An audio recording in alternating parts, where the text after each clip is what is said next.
Ladies and gentlemen, boys and girls, welcome to another episode of Lone Duck's Gun Dog Chronicles. We've got a fun one for you. These are always selfish of me and Kevin because we're talking grouse, baby. We've got Joe from Covert Creek Outfitters here not in studio. I always want to say in studio, but you're not in studio. You're in you're in New York here with us. This is a repeat guest, and we're glad to have you back on the show, man. How you doing? I'm good, guys. What's going on? Yeah, thanks for having me. Excited for the season and to chat grouse and what's going on for the year and all good things. Absolutely. And if anyone noticed, I didn't say his last name because I can't pronounce it. Hit it. Oh, it's not that bad. Heusinger. Heusinger. Yeah, but it's got some U's and E's and these and that's. It does. It does. You're not wrong. You're not wrong. Welcome back to the show, man. Cheers to you. I see you got a cold. Thanks, guys. Cheers. We got a Kevin. Are you? A boy, bud. I saw you drinking water earlier. We're double dipping this evening. We had Freddie King on, so tune into that episode. And we did a wardrobe change.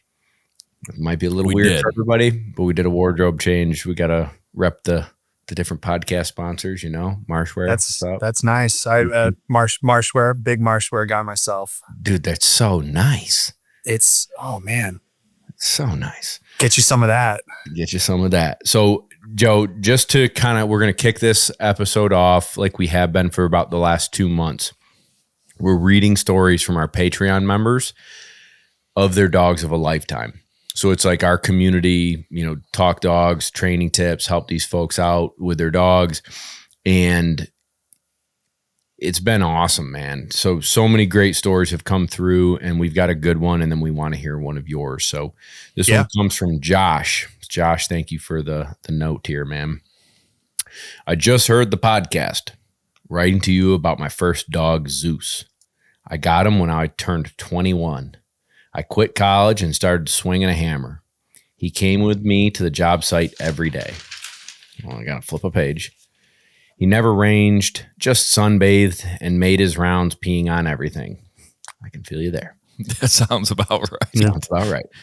He was the definition of a gentleman's gun dog. He wasn't aggressive towards males, but he was always ready to roll at the drop of a hat, friendly to all people, and ready for any adventure, no matter the weather conditions. That tail was always wagging. He was 90 pounds, big blockhead, and looked like a bodybuilder. He went everywhere with me, chasing geese in the UP of Michigan and in about as many bars as you can think of. There were a lot of people that didn't know me, but they knew him. I wasn't able to campaign him in the hunt test world because, frankly, I didn't make enough money. His last hunt was with my oldest son and close friends.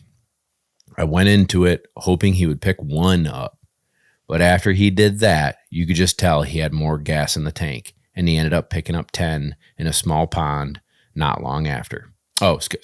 He ended up picking up 10 in a small pond. Not long after, I had to put him down due to stomach bloating. He's been gone 5 years, and there's still times where I find myself getting choked up if I think about him for too long. But I was able to keep a female out of one of his breedings and put an HRCH master title on her. She is going to run the Grand this fall. Congratulations. I've bred her to one of the nicest chocolates on the East Coast. Wait a minute. Yep. Okay. She's going to run the Grand this fall. I've bred her to one of the nicest chocolates on the East Coast, 10-time Grand Hunting Retriever champion, master hunter, and have his grand pups over multiple states up to Saskatchewan as guide dogs and competing in hunt test game. The things I've learned over the years, if I could go back and redo everything with him, there's no telling what he could have been. I miss him every day, but I'll always have a piece of him continuing his line. I'm going to cut myself off here because I could go on all day, and have a good one, Uncle Bob. Dude, Josh, I appreciate that, man. It's unbelievable where these dogs take us, and then to be able to pass on that lineage to their children and grandchildren, grandpups, is something super cool to see and be a part of the journey. And then having puppies all over the country, I get that. And just seeing pictures and stories, and it's something that I take a lot of pride in, as someone who does breeding and care about the dogs and care about the puppies. It's like to see so-and-so's puppy that's now, I mean, shoot, cruise puppies have got to be almost, if not 7. I mean, we've got master somewhere in there plates, we've got master amateur plates, we've got qualified all age dogs, we got dogs that are hunting everywhere in Timbuktu, and it's just like the service impact dogs. Kev, you're right. Service dogs, like the impact that those puppies had on those people's lives, like you can't even fathom. And here I am just trying to make a nice Labrador retriever puppy for somebody. And it's just pretty cool. So Josh, thanks for sharing your story, man. And good luck with, the new girl in the Grand. That's pretty bad to the bone. Joe, tell us a little bit about a dog of a lifetime for you that kind of got you in the game or currently, whatever that rings a bell to you. Dog of a lifetime. What is that for you? Sure. I guess I'll throw it back to kind of what got me started. So growing up, my grandfather, my father's father, was the bird hunter. So he belonged to a, local pheasant club, shotgun kind of club. And I guess, probably since I was probably 7. And he had a German short hair pointer. That was my first experience with bird dogs and upland hunting. So I would get off the bus from school every Friday, and the club had their pheasant hunts on Saturday. So I'd get off the bus on Friday, and I'd barely put my stuff down, and I would call him up and that kind of nonchalant, like, hey, I'm calling you to ask you something, but I'm not going to come out and ask it kind of thing. Yeah. Kind of him and Hawk. Take me grouse hunting. Yeah, I get it. Exactly. Exactly. And it was, hey, are you going out with the dog tomorrow kind of thing? And, yep. So he would swing over, he'd pick me up on Friday.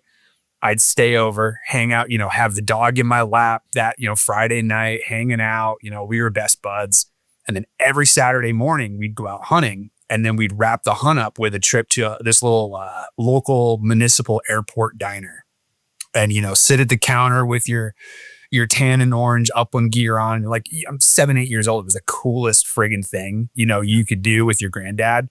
And it was all about the dog and then the time around the hunt. And that's what connected everything for me was that, time working with the dog, seeing that first time the dog pointed, everything. And that just, here we are, just snowballed from there, from when I was 7 years old. What kind of dog was it? German short hair. What was the dog's name? So, Kaiser. That's a good German name. German short hair named Kaiser. Yeah. That's legit. Yeah. He was a good dog. He was, super mellow, easy going around the house. He's just a really nice dog. That led into why my first personal bird dog was a German short hair pointer, because that's, it's, you grow up around something, that's that image in your head. Now when I've gone off the deep end and I'm, switching over to pretty much exclusively LU pointers, which is kind of my new passion. But I'll always have a short hair. Actually, my short hair is snoring right next to me right now. That's awesome. So that's awesome. That's a great story, man. Kevin and I had an old dog growing up named Nelson, and he didn't hunt. We didn't hunt, and you look back on memories of that dog, and I'll never forget. I don't know if I've told the story on the podcast. I had to have in the 200 plus episodes. I've had to have told this story, but we have an Uncle Brian, and Uncle Brian had a yellow lab named Bailey, and he could take Bailey anywhere he wanted to go off leash. My uncle had a yellow lab named Bailey. It's like classic. Cliche. Yeah, it is classic. Classic name. Perfect. Sorry to cut you off. No, you're good. It's either a chocolate lab named Bailey or it's just named Bailey because they think naming it after a light liqueur is a great idea. But perfect. Anyways, Bailey could go anywhere with him. Off leash, no collar. Like he didn't even know. We probably didn't even know what an e-collar was, right? And it just listened to him. And then we had a neighbor who had a black lab. I don't remember that sucker's name, but that kid, it followed that kid around all the time. Do you remember the Carlos, Kevin? I'm trying to think too. I don't remember the dog's name anymore, but it followed him all around. And old Nelson did not follow us around. He'd be in the pond across the road. We'd be driving around going, "You want a treat? You want a treat?" Or, just he'd be gone. And I remember him dragging me down the road one time. We had a family party and he legit drugged me. Like, I've got the extendable lead. He just takes off. He's 16 feet in front of me and I'm skidding across asphalt. And I come He was inside also huge too. Yeah, he was big. He was 100 something. Yeah, monsters. Yeah, he was just a big dude. 10-year-old. And I'm getting drugged down the road, hanging onto the leash. And I came inside and I'm crying to my dad on the front steps. And Uncle Brian's there. And I'm like, all I want is a dog that I can take anywhere with me off leash. I'll never forget. Like, that stemmed into an epidemic of now I own don't know how many and do this for a living. And it's like those dogs when we were I think we got Nelson when I was 8. I think I was 8. It was Easter morning and we got a chocolate lab instead of a chocolate bunny. And he was 7 months old and he was like 75 pounds, like a horse of an animal. Naughty. There you go. He died. Everybody has a story of that dog that sparked, I want a dog like this. Everybody's got that story, whether it's, you got drugged across the road, you went on a hunting trip and somebody pulls a dog out of the box and it was just like the wow moment. I love hearing those stories because they all go the same. It's all the same story in a different way, shape or form. And they're just fun to hear. Yeah, dude. So let's say I was 8 to 10. I was probably 10 years old and now I'm 38. I'm almost 39. And I remember that moment. I remember sitting on the stairs and going someday I want it. And then I get to college and I'm reading every book, watching every DVD, learning this craft, honing this craft, just via digesting information, right? And it was like all because I didn't want to have a dog that didn't listen. Yeah. Yeah. It's crazy, Heck man. yeah. It's crazy. Also, speaking of college and reading dogs and doing everything dogs, Bob used to play a game with people about a drinking game. Well, it was, and that's okay. It was. But it was could the person name the dog faster than Bob, like the type of dog at like the Westminster whatever thing where they go around and they're like, oh, look at this random dog that no one's ever heard of. It's a Bichon Frise. Yeah, exactly. It's a Papillon. Right. Hold on. So you're watching the dog like on the screen. Yes. And you just have to name it based on what you see. Yes. Before underneath the bottom, it'd ticker taper be like, sure, Kaiser, German short-haired pointer. If they could name it before the ticker tape came up and I said it, they'd be like, I would drink. If I did it before they could, they would all drink. And it'd be like a room full of college buds. And I just was whap, whap, whap, whap. So what's funny, this brought up is Rachel was saying the other day that we got to figure out a way to put that on YouTube of some way. Yeah.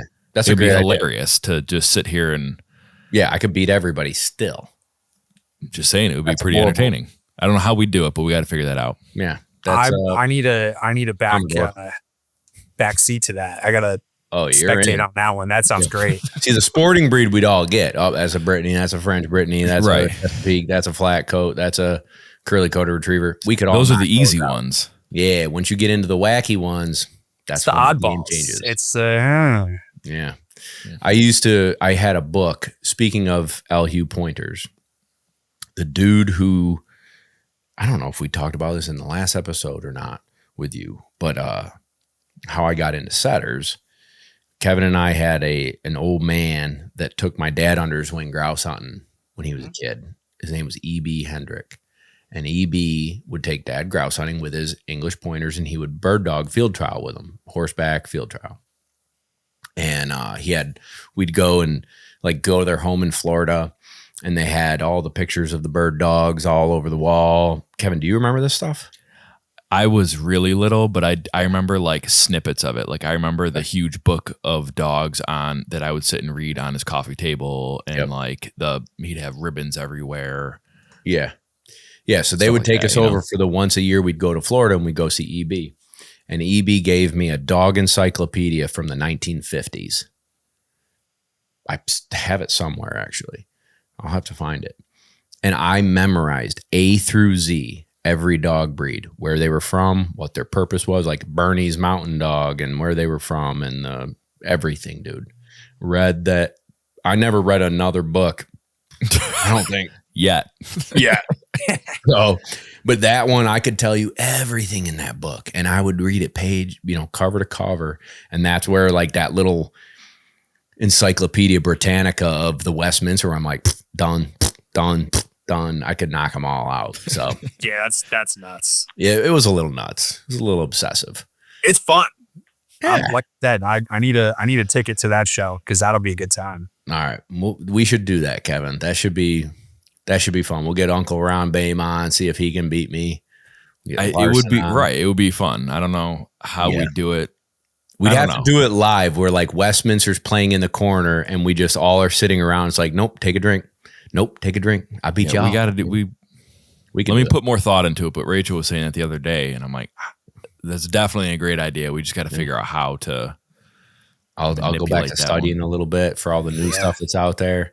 That's a good roundtable game. Yeah, you get a couple people, contestants. I love it. All right, let's get into the show. Anyways, this is ridiculous and hilarious. Joe, how you been, buddy? Where you been? I've been all over. Been all over, all sorts of stuff. Wrapped up our fly fishing season here in the Catskills. Can we, before we even get into where you been and wrapping up all that stuff, talk me through, please, a quick one on your new shop and all the cool stuff that you have going there, because that's awesome, and I'm proud of you for everything you've done, putting a lot of hard work into that. So I want to hear more about that too. No, appreciate it, guys. Yeah, it's been a crazy year. So I own and operate Covert Creek Outfitting, based in the Catskill Mountains in New York. Through one of our major partner lodges, the Chatwall Lodge, we've opened up a full-fledged fly shop and outfitter based out of their main lodge building. We offer fly fishing, and lessons right on site. We've got an awesome trophy brook trout stream right on the property. All native brook trout. So we fish right there with folks.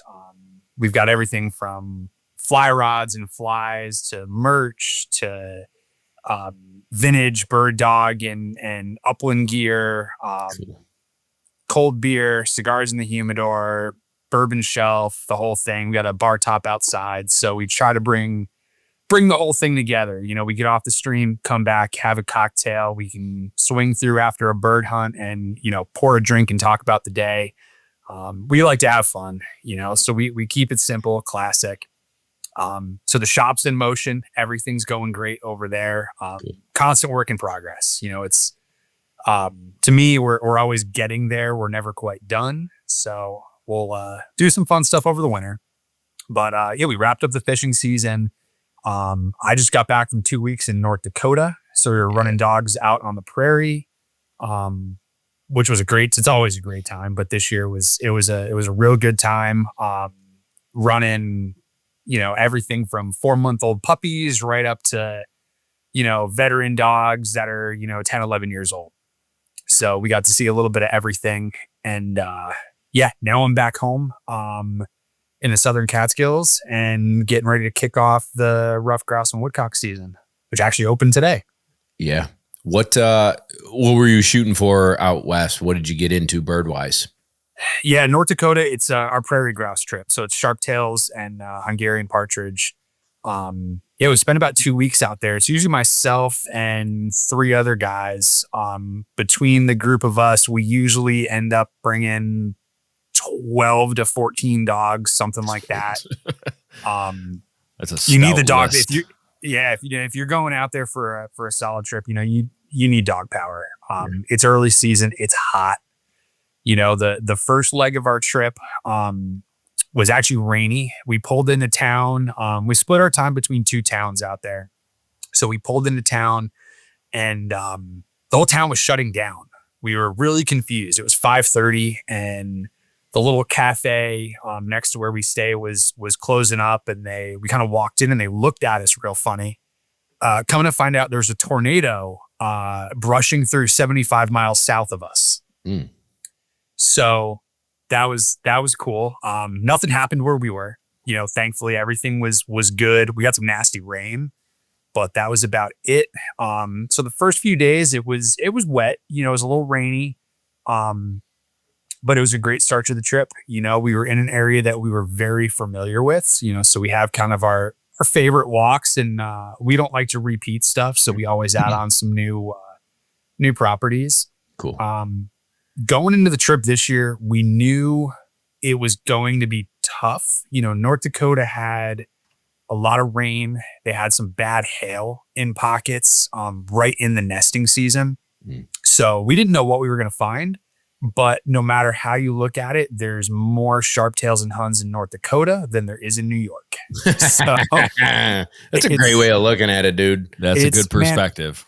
Man, and it's so many people ask about taking these trips. Everybody goes to the game and fish department. They jump on YouTube, the podcast. What are the bird numbers? What are the bird numbers? Don't let bird numbers stop you from taking a trip. Yeah, because it's all perspective, right? Chances are you're traveling because it's a bird you don't have in your home state. Mm-hmm. There's going to be more birds there than there is in your home state. Right. Also depends what you're after. For me, I go out and my goal is to work dogs. They're covey birds that I can't work at home, mm-hmm. but I can go accomplish so much in 2 weeks on the prairie that I just can't do at home.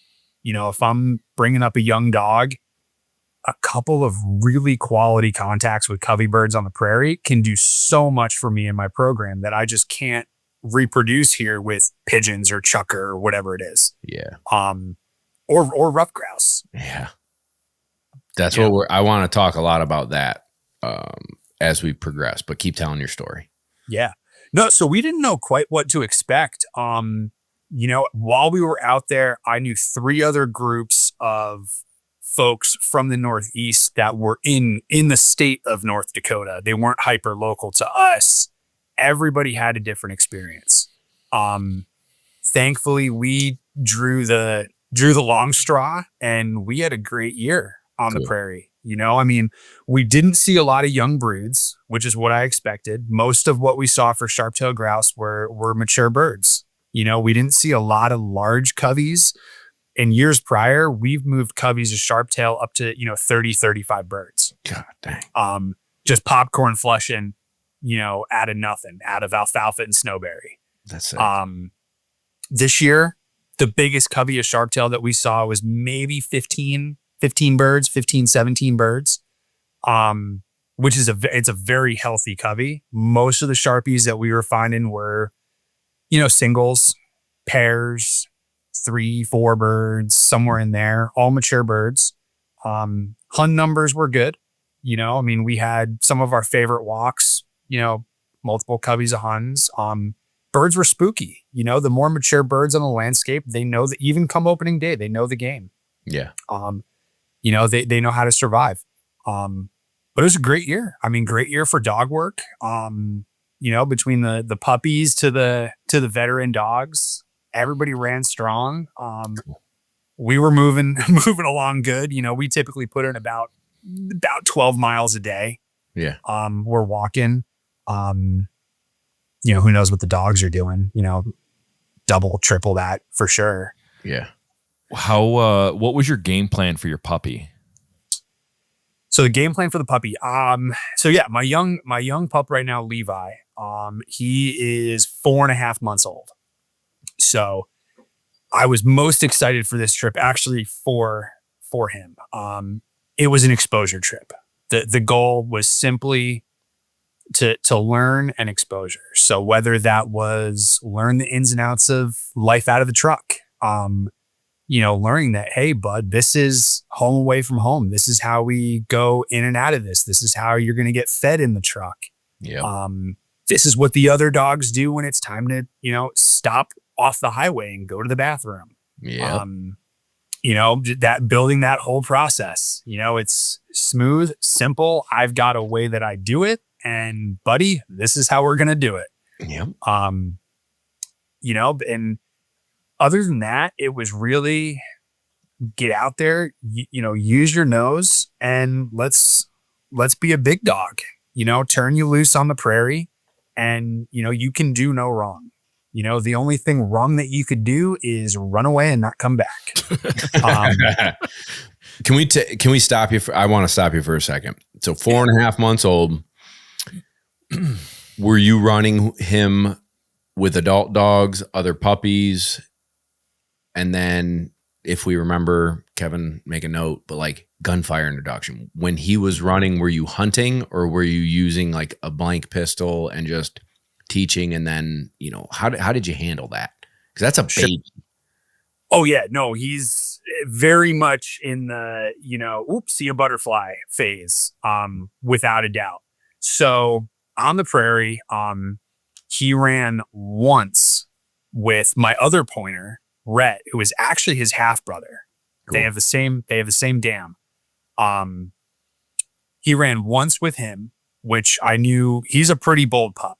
I knew curiosity, boldness, range, all of that non-issue. I knew he wasn't going to be right next to me, and that's it. Mm-hmm. After that, he ran by himself. Yeah. Why? Why by himself? For the listeners' purposes, why? Yeah. So for him, I don't want a young puppy, especially at that age, to just become reliant on another dog. There's a time and place to match the right puppy with the right adult dog in certain situations. But too many times you see that young dog say, oh, well, this guy's going to find a bird. I can just piggyback off of him, or vice versa, whatever happens. Yeah. I want that independence early on. I want the dog to start using their nose first and foremost. And that can be for good and bad. The first thing he did was run over and say, ooh, what does this cow pie taste like? Once tastes like shit. Yeah. There's puppies shove their nose in everything and look up at you like, what did I do? Yeah. Once he got that out of his system, you see the light switches go, and so 4.5 months old, I did have, he's not e-collar condition. We've done nothing with the e-collar, but I did have a GPS collar on him for, cheap insurance, just in case. Did you have a long lead on him? Yeah. So I'll have them drag a check cord, just to make reeling them in, recall, all of that a little bit easier. But even at 4.5 months old, so I had him ranging and quartering on the prairie about 80 to 100 yards from me. Sweet. So I was letting him kind of do his thing and really work. So every day he got a puppy run, and there was zero intention of shooting a bird. Nobody carried a shotgun. Prior to this trip, he was conditioned to a blank pistol. So I had a blank pistol in my vest. And if he pointed a bird and let me walk in front, bird gets up, we'd cap the bird, and buddy, if you want to chase, you chase, you get that out of your system now.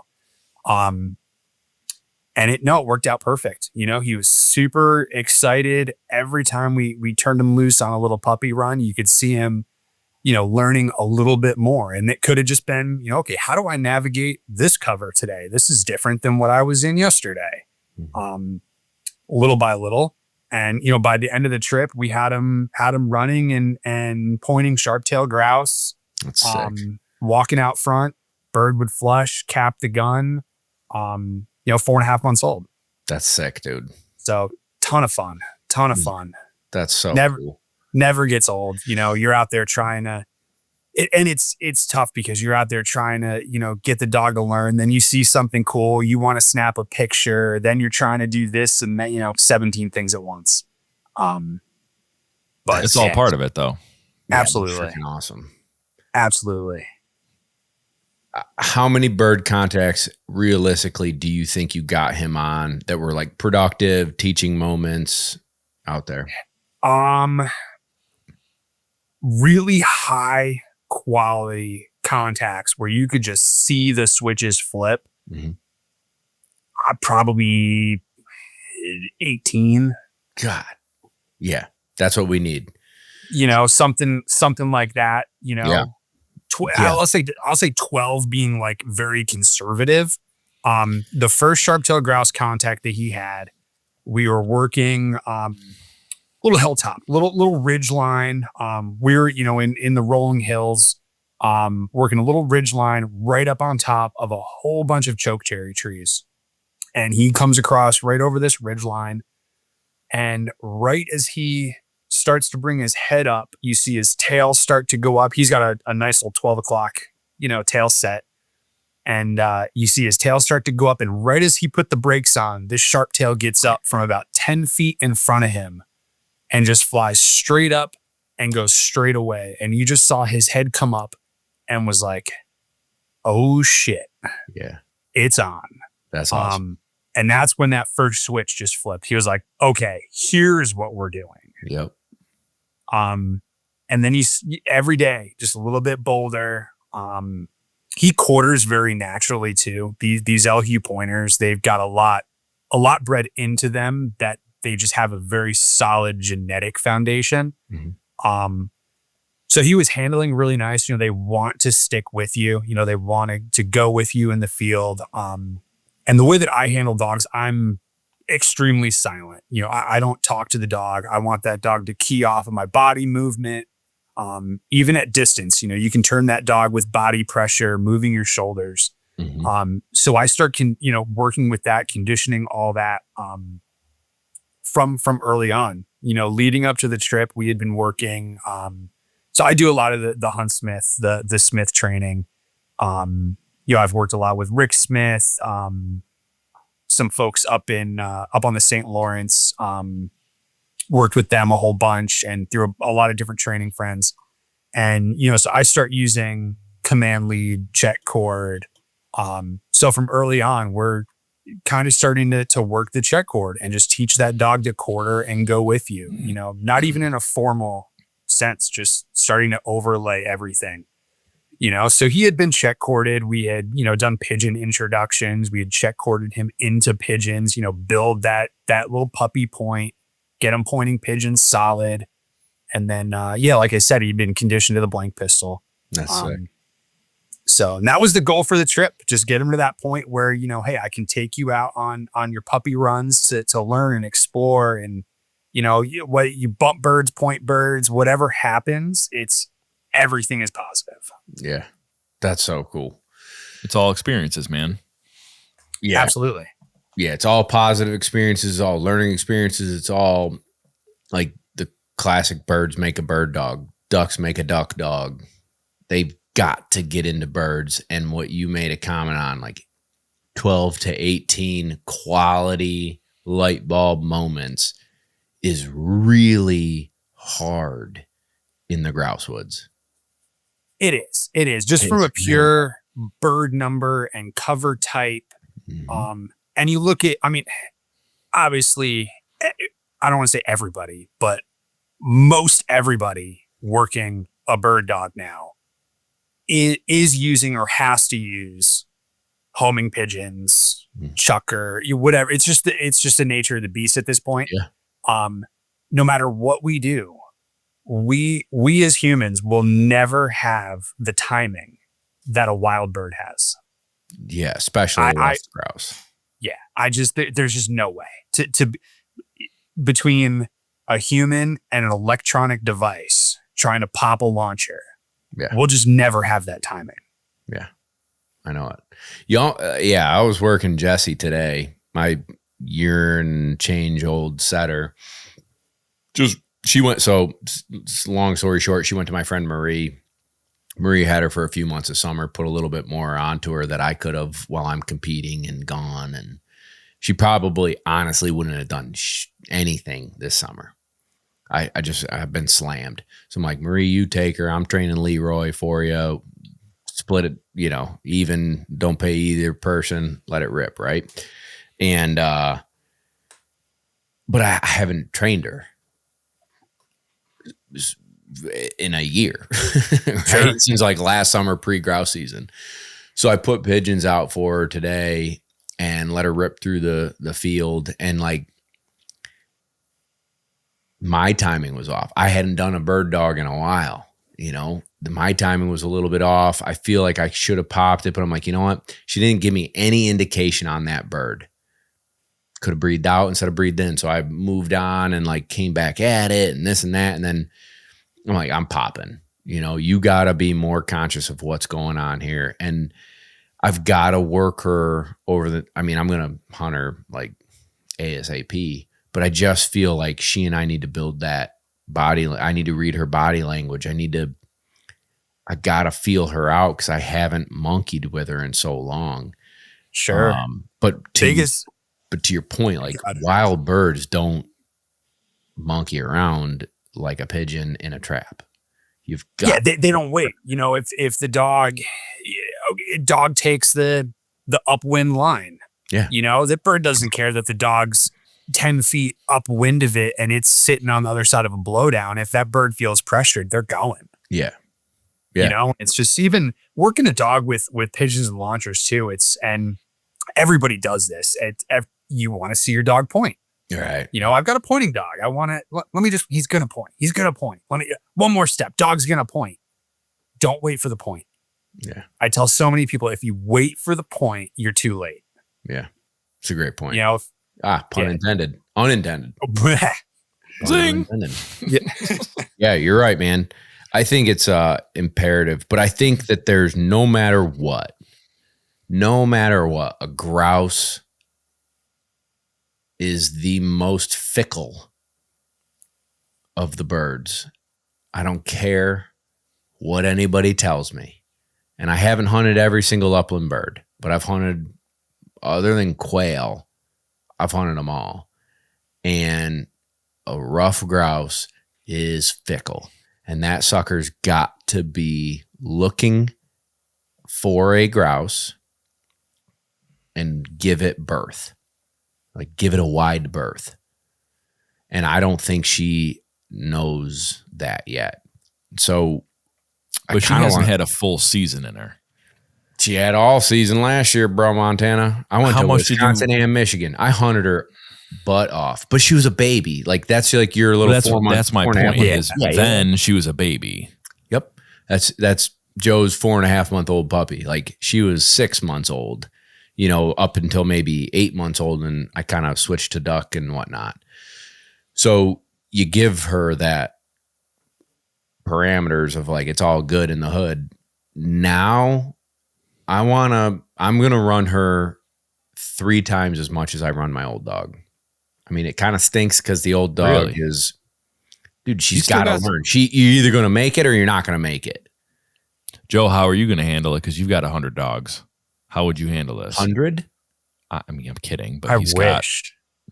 No, he doesn't have. I mean, what do you mean by that, Kev?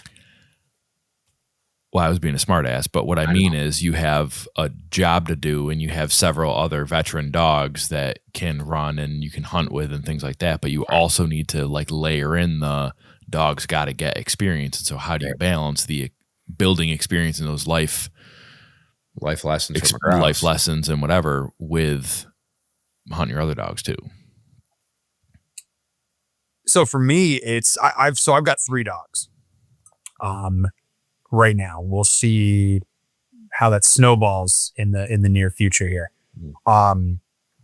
With my 3 dogs, so I know. Can I stop you? Are you including the baby in the 3? Yes. Okay. He's in the 3. So this is going to be his. I'll go through each dog. So I've got Levi the pup. It's going to be his puppy season. Right. And for me running my guiding calendar, I'm fortunate in the sense that most of my hunters are repeating folks year after year. We've got great relationships. And they love the puppies. They I used to get kind of reserved about wanting to pull a puppy out and give him a little, pumpy tromp around, right after lunch kind of thing. And now everybody asks me to. They want to see the little guy get out and knock around and stumble and learn the cover. Like, it's a nice little break midday, from having to have your be ready any second hat on to like, hey, let's go hang out with this puppy for 30 minutes. Yeah. So that's his plan this year. Cool. I honestly have no intentions of shooting a bird with him. I'm not the person that's in a rush to shoot birds with my dog. The first wild bird that we shoot with a dog is going to be quality. For me, I don't need to go out and shoot birds right away with a dog. So Rhett, my other pointer, he's 2.5. He didn't have a bird killed for him, whether it was a training bird or wild bird, until he was 1.5 years old. And that first bird that we killed for him was a sharp-tailed grouse on the North Dakota prairie. Sick. I just took my time with it. I let everything develop. And I mean, most pointers, they come out of the box pointing. That's what they're bred for. So it's not that I was waiting for that. I just wanted everything to get to that point where I knew exactly what my standard was going to be. For me in my training, dogs that I'm guiding with, I want steady wing shot fall. That dog should be standing rock solid until otherwise told. And that's for multiple reasons. For him, he's my go-to right now in the grass woods. He's got it figured out. He's a methodical hunter. He knows when to put it in gear, and he knows when to dial it back, and can work a point track in the grouse woods and just move cat-like and stick with that bird until we can get him locked down. Then my short hair, Cash, he's 5.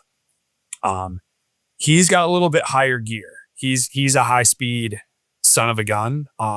He's done a lot of really, really cool things in the grouse woods, and he's done a lot of really, really dumb shit in the grouse woods. Heard that. That's just short hairs. Yeah. So he's actually started to slow up and kind of settle into himself really nicely. So he's kind of my veteran dog. He's a really good tracking dog. So if we do have running birds or birds that are moving, he's gonna get you there. With him, you've gotta stick, keep pace with the dog. Big thing I tell people is if that dog slows down and they're tracking, and I call this out to people, I'll tell people exactly what's happening play by play. With him, if he starts tracking and really working a bird, stick with him. You want to be right there working with the dog. Too many people go into a hunt, especially a wild bird hunt, thinking, we're just, let that dog run. They're going to find it, stick it, point it, I'll go order a pizza and show up later. Right. You're a team. You've got to be working with that dog like they're your teammate, because they are. Right. So if know the dog that you have on the ground, understand, how they work, what their quirks are, and they're going to step up and do their job, but you as the hunter or handler, if you step up and work the playbook just like they are, that's what you got to do. So he's my short hair. He's a little bit different dog than the pointers. You just got to know, you handle them differently. Yeah, absolutely. So I think what you just talked about with Cash, the German short hair, I got that name right? Yep. Cash, Rhett, and Levi. That's it. The trio. The thing that I'm excited about, and I kind of talked about, and Kevin gave me a look on the show with Jesse doing like 3 times some work as Andy, is Andy has the light bulb. Andy, the setter, has been hunting for 7 or 8 years now and has had light bulb hunts like you had with the puppy, where it got 18 life experiences on birds, and Jesse has 6, 8, in a year and a half, right?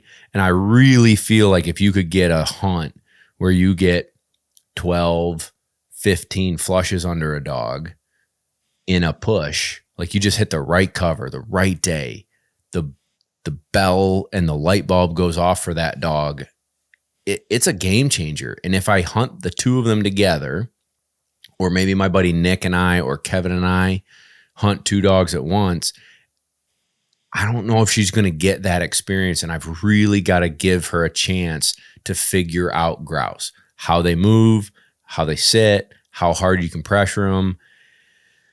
And just like we hunted the other day, Sunday, I got home from a field trial. Like, I don't know. I went to bed at 1:00. Woke up the next morning. We went grouse hunting. Dude, she was just frolicking in the woods. She wasn't hunting. She wasn't searching for a bird, just having fun. And those are the moments when a bird goes up that she needs to be there for it. You know what I mean? And I really believe that I just haven't, I did the best I could last season. I mean, we went to Wisconsin, Minnesota. She didn't hunt Minnesota. She hunted Wisconsin a bunch. But I really need to put her on the birds this year at a year and a half old to truly become a grouse dog. And this is selfish of me, and I'm putting a lot of weight on her shoulders, but I don't want to wait till she's 4 for the light bulb to click. I want the light bulb to click in the year and a half mode. She can still make mistakes. No biggie. But we've got to get her on hunts where we get contacts. And I don't feel like last season I was able to put her in covers that got her those contacts, that had the light bulb. You know what I mean? Yeah, no, definitely. I mean, those quality contacts are huge, and it's one of the toughest things to do. And, you know, we see it in the grouse woods and on the prairie when you've got that one dog that you're like, you know, Jesse really needs the contacts. It always seems like it's the dog that really needs the contacts that never gets the birds on their run. There's always a dog that draws the short straw, and it just, it drives you crazy. Don't make the mistake. I kind of found myself making the mistake. You know, obviously I've got Levi, I've got Rhett, who's a young dog, you know, so put a lot into them, you know, and Rhett at 2.5, he is inherently a better rough grouse dog than my short hair. And that's just because of the style of dog, what they were, you know, truly bred to do, you know, back to the roots of it. And with that, I, you know, kind of shortchanged Cash a little bit, you know, when it came to some of the training season. You know, we've picked right back up and cleaned all that up. But same thing, you know, in the woods and on a hunt, you know, I still try to manage it where, okay, every dog is getting time on the ground today, you know, and I might pick and choose based on cover. You know, if I have a cover that I know is a little bit tighter and I need a dog that ranges a little less or a little more or what, you know, that's how I find myself picking, you know, which dog is hitting the ground at what time. And from a guiding perspective, I pair the right dog to the client. You know, if I've got an older gentleman that can't move through cover as quick, then running Cash, who's a bit more of a tracking dog, might not be a good pair. You know, if they can't stick with the dog through certain scenarios, it might not yield a shot opportunity. Whereas if I run Rhett, he's going to get there, he's going to point the bird, you know, that bird's going to, if he's on point based on his head position, I'll know, okay, that bird's 10 feet away. It's 30 yards away. It's, you know, so somebody who moves a little bit slower, that's the dog I need to run. Cool. So that's how I go about it. But you know, same thing, you know, it's just pick and choose your covers and your honey holes and have you had her on woodcock? No. Last year was kind of a crap year for woodcock though in New York. Terrible. It was not a good year. It was terrible. We it had opened today. What, bud? It opened today. Yeah. October 1st. Merry Christmas. We had a woodcock go up on Sunday. The short hair pointed it, slammed this gorgeous point. And we were like, oh my gosh, this is going to happen. This is like, there is a bird here. And as we're moving it, I'm like, there is a woodcock here. There's no way. know. Yeah, this is not a grouse. Yeah. And tried to get Jessie to work in on him and even back him, which in the field she backs pretty good. And she has backed naturally at times. But this was like, again, she's frolicking. You know, you kind of hear people talk about like when they're doing NAVDA and they're going to the invitational and, you know, you got to back a Brittany, you got to back a short hair, you got to back a black short hair, a brown short hair, a white short hair, this and that. And I think most of what she's backed is setters. And so she just blew by Huey and bopped around and we put up the woodcock and she's ding-weeding it and bring her back around. I saw where it landed, brought her back around, and I should have been more patient. I mean, I wasn't impatient with her, but I was more like, all right, let's get on with the hunt. We know it's a woodcock. We got to get out of here. Where I should have, hindsight 2020, brought her back around until she slammed that woodcock. But I don't even know if she had any woodcock encounters. Kevin and I have a couple woodcock spots here in our neck of the woods that if we get a good flight, she could have 30 in an hour, you know, sure. So that could be a good one. But they also, I'm going to play devil's advocate. You can step on a woodcock before it flushes. You know, she's got to learn grouse. She's got to learn that scent. She's got to learn to work them and got to learn to not pressure them, where you could pressure a woodcock and be 2 foot from it and it's not going anywhere. And so I think, what do I really, really want in a dog? I like shooting woodcock. But I don't care to shoot woodcock as much as I enjoy grouse hunting. So my covers are grouse covers. And if we run into a woodcock, cool. So that's if you most can of the point a places grouse, you can point a woodcock. Yeah, that's most of the places we hunt too. You know, it's you find woodcock on the edges or along a creek bottom, whatever it is. I would run both dogs. Obviously, don't just run Jessie, but run her by herself as much as you can. Yeah, that's what I'm going to do. And I'm going to pick her for the honey holes where we know we're going to get some contacts and try and put her into positions to be successful. And then in the scouting missions, you know, the new covers that we haven't hit before, hey, let's put the older dogs down because they're going to find grouse if they're in there. And if they're not in there, oh, well, where let's go to this spot. We know we're going to get into some. That's where Jessie's got to go. Yeah. And we just got to chalk it up as puppy runs, in essence. Puppy runs. Use it as training. Yeah. Can't do anything wrong, you know, right. And it's tough. You know, it's once hunting season hits, I get it. You know, you grab the shotgun. Itchy. Yeah. So itchy. You get out there, you want it. It's itchy because you just got a new gun. Yeah, I did get a new gun. What'd you get? Joe's a gun man. Oh, we all are. Well, sure. So a good friend of mine, I shoot a Browning Satori for everything. I've got the old trusty 12 gauge that basically is shot out. My buddy Matt Kadlabowski, do you know Matt? I know. Oh yeah, I know Matt. All right, so Matt, I bought a 20 gauge Satori off of Matt. And he finds he sends me guns on and off, you know, on the old Instagrams there. And he finds some deals, some old timers getting rid of this, that, the other thing. And man, I don't. Yeah, he's got the hookups. He's got his nose to the grindstone on the gun world. But I bought a 20 gauge Satori off him. I saw him last year in the grouse woods, and he's like, I don't know, I might sell it. I'm like, if you sell it, you call me. About 6 months later, he called me. I'm like, well, done deal, bud. So I've got that gun, but I've always shot my 16 gauge side-by-side Ithaca. That's my grouse gun. But I had a client / rugby buddy, old timer, and we took his little dog pheasant hunting. He's kind of like knees are hurting, this and that, the whole story. And he's like, man, would you want the gun? I'm like, of course I would, but not yet. You know what I mean? Like, don't give it to me yet, dude.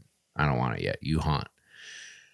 And at the rugby alumni weekend a couple weeks ago, I got a 28 gauge Browning Satori. That's mint. Ooh, nice. So I'll be taking. That's a sweetheart. Looks. Yeah. Dude, I'm at Bob's house yesterday. We're having dinner, hanging out, and he goes, "Hey, show you my new gun." I'm like, what are you talking about? And he's like, Bob needs a podcast sponsor for a gun safe. Let's go.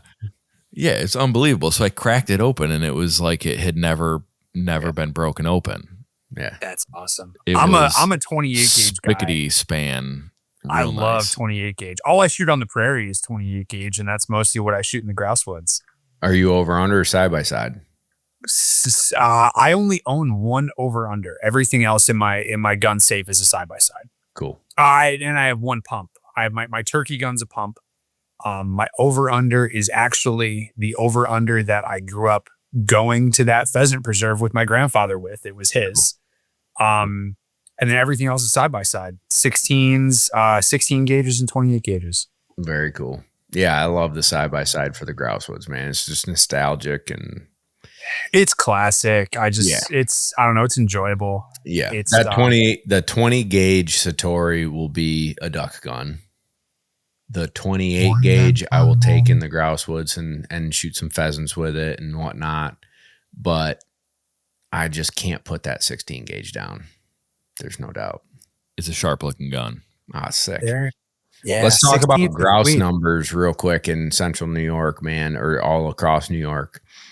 My first question as we lead into this discussion is, I don't know about other states, but in New York, you can't run dogs on wild birds during nesting season. And the nesting season lasts till like August 15th or something. Right on. Are you running your dogs on grouse when it's legal? Yeah. So we'll get out. So yeah, like you said, so our quiet season ends August 15th. I'll get out a couple times late August. Just really, to me, it's conditioning runs. Yeah. You know, we're going to some of our covers, and that time of year, brood rearing cover is different than cover that we're typically hunting, you know, come October, November. But there's some crossover. We'll get out and condition, we'll run, kind of get a feel for the landscape, you know. It's hot, it's thick, you know, so we're not going out there for long stretches of time, but we'll get out and see kind of what things are looking like. And then typically I take off for the prairie like a week and a half into September. So we got out a couple times. I think it's going to be very comparable bird numbers to last year, maybe down slightly. You know, we, like most places, we've been in a drought, but we had some pretty heavy rains right around prime nesting season. Yep. So a little bit of concern around that. We have seen some broods though. One of my best friends and guides was out today for the Southern Zone in New York opener, and he actually he's got a setter and a lab. He had his lab out, and he moved a brood of about 6 or 7 birds. Sweet. You know, so there's broods on the landscape. It's dry though, you know, so I'm expecting similar woodcock numbers to last year, which was not great.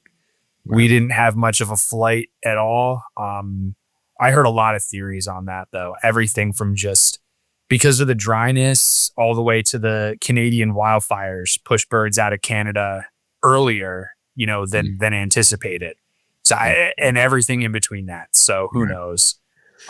It's probably a combination of all of those things, you know? Yeah, you got to wonder, like they might fly, touch down, and then be like, dude, it's dry as a bone, get out of here. But so we don't, because this is the beginning of our season, we really don't know our bird numbers.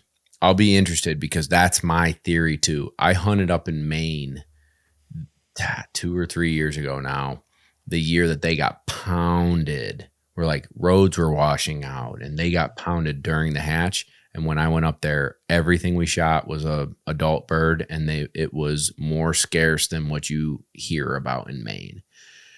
And all spring long, May and June, I'm thinking this ain't good. This is exactly when we need it to be a little more dry. And so I'm expecting less than normal. And then because we've had such low precipitation, I'm expecting birds to be near creek beds, to be near water sources. Like, you got to find the water sources with the cover that they want to be in, but water sources, and hunt those hard. That's how last year was. If you didn't hunt a swamp edge or some sort of soggy creek bottom, you just weren't finding birds. You know, and the past 2-3 years in New York have been pretty solid grouse numbers. You know, we've had last year was down a little bit for us, but the 2 seasons prior, we had some of the best grouse numbers that I've probably seen in the past 10 years. Wow. Cool. So, you know, we're doing all right. It's a solid bird population, but yeah, I expect it to be down a touch. You know, and it's all relative. Like New York State, they put out, you know, the grouse survey every year, and the statewide flush rates for New York are like 1.1 grouse an hour or something like that for the state as a whole. Year to year consistently, we're like 2.5 to 2 3/4, you know, grouse flushed an hour, you know, when we do the math in our logs and stuff. So we're typically well above the state average. But there's so many variables that go into it. Sure. You know, there's a million things that go into it. It'll be interesting too, because with the drought, a lot of like apples are coming down earlier, and, you know, fruit trees. I haven't been in the woods enough yet, but I'll be interested to see what the food sources look like with the weather that we've had. I just saw, actually, I think it was Matt Kadlubowski posted something saying about apples being down. Yeah. You know, not a lot of fruit. We've seen a lot of leaves coming down already too in the Catskills. Yeah. You know, 1/3 of the leaves are already down, and it's October 1st. Wow. I mean, it's going to be an interesting year, and I'm excited for you. You've got a busy season coming up. What are you most excited about for the upcoming season? Oh man, it's going to be a crazy season. I'm actually headed to Maine for 3 or 4 days with some of my guides as a little guides trip. Sweet. Kind of treating ourselves, and then I'm back in the grouse woods. I think I'm guiding about 75 days, something like that, in the grouse woods this season. Honestly, for me, one of the most exciting things is just welcoming the guys back. You know, it's kind of like my chance to see a chunk of our hunters who are all, you know, friends of mine now. You know, I've got people coming from all over. You know, we've got all of our local guys, but then I get to see, you know, I've got some of my guys from Virginia come up every year. I've got folks from Georgia that come up every season, you know, so it's nice to see these guys and, you know, sit around the fire at the end of the day, have a drink. Some of these guys have new dogs, you know, so we're going to have a bunch of puppies to run this season, which is awesome. A whole bunch of stuff going on, which is great. Good for you, man. Do me a favor. Tell everybody where they can find you on the old social medias. Yeah, for sure. No, we're on Instagram, Covert Creek Outfitting, Facebook, same thing, a little bit, ccoutfitting.com. Reach out if you have questions about New York grouse hunting. You want to talk bird dogs, you need help with anything, whatever it is, just give me a shout. Happy to chat. Whatever we can do for people. Love it, man. Yeah. And Kevin got to hunt with you last year and had a blast with he's gonna hunt again with us this year. Are you? You better. You got the invite too. When? My phone right didn't now. ring. All right, right now, live. We haven't locked in dates yet. Yeah, so we haven't locked in a date. Robert's coming for a week, dude. Robert's coming back up for a week. So he did a week with me last year. Robert locks Joe in for a week. That's awesome. It was pretty awesome. I'm excited to see his new setter that he just picked up. Yeah, Marie, my old assistant Marie, who's been on the podcast, who worked Jesse. She did a raise and train, and Robert bought that dog. I think his name is Booker. And so, yeah, dude, apparently it's a really nice puppy. I mean, just slamming. So, and she brought it south when she and Big Steve came and visited me this past winter. And I mean, shoot, I think he was 5 months old and he was pretty dang good then. So I can't imagine what she did in the meantime with him. So very exciting. If the offer stands for Uncle Bob to come along, I mean, nobody's talked to me about it. So I feel like maybe I don't know. I don't know. We'll see. Get at me. Kevin, we'll talk about it. Yeah, exactly. We'll see. We'll also got to line up a duck hunt too. Oh, I know it. What did I have wrong? You got sick. I was sick as a dog. I don't know what happened. I don't remember what happened either. But I remember that. Yeah, Kevin and I got after it. We tried to. Did you kill anything? We tried to. Dude, we did. That's a whole nother podcast. All I know is that I'm in for another duck hunt. I'm buying me some actual duck waders because I wore my fly fishing crap. Oh, I do remember that story. Yeah. Oh yeah. No, I promptly got a wet arm and drank a lot of hot coffee, and I wasn't quitting. I don't get cold that easy. So I'm proud of you. Well, we'll do it all. Let's do it this season. I appreciate you, man. Thank you for joining us. Everybody, do me a favor and check him out on the social medias. And if you are scratching an itch to come up to Central New York, well, you're not really Central. I keep saying Central New York because we are, but we touch the edge of, so we're the northern Catskill Mountain region. Perfect. If you're itching to hunt grouse, come and find our guy Joe and go and find you a bird or two. But everyone, I want to say thank you again for another great episode and for tuning in, week out. We appreciate you very much. And if you are listening and you want to view it, head over to the YouTube channel, Lone Duck Outfitters. You can find us there and tune in to all the episodes on that as well. So, guys, thank you so much for a great night. Happy grouse hunting, brother. Cheers to you, that new puppy. Cheers, I hope guys. you have a great season. And until the next time, everybody, thank you.